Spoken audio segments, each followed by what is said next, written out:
بسم اللہ الرحمن الرحیم۔ دنیا میں رہنے والے تمام دوستوں کو قاسم کربلائی کا سلام۔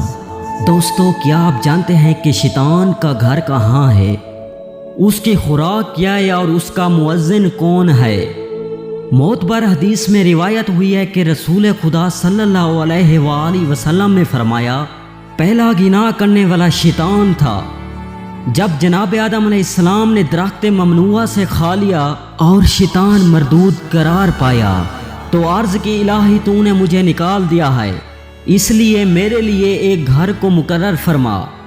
خطاب ہوا کہ بازار تیرا گھر ہے، تو شیطان نے عرض کی کہ میری خوراک کیا ہے؟ خطاب ہوا کہ ہر وہ چیز جس پر میرا نام نہ لیا جائے۔ شیطان نے عرض کی کہ مجھے پینے کے لیے پانی بھی چاہیے، تو خدا تعالیٰ نے کہا، ہر مست کرنے والی چیز تیرا پانی ہے۔ تو پھر شیطان نے کہا کہ میرا مؤذن کیا ہے؟ خدا نے فرمایا کہ ساز و موسیقی کی آوازیں۔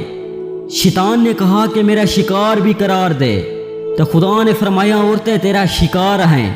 تو دوستو، یہ ہے شیطان کا گھر اور اس کی خوراک اور اس کا مؤذن۔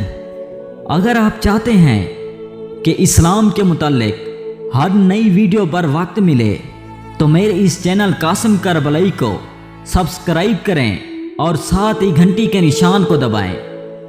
اگر آپ کو یہ ویڈیو پسند آئے تو آپ سے گزارش ہے کہ اس ویڈیو کو لائک اور شیئر کریں اور نیچے کمنٹس دے کر اپنی رائے کا اظہار کریں۔ والسلام۔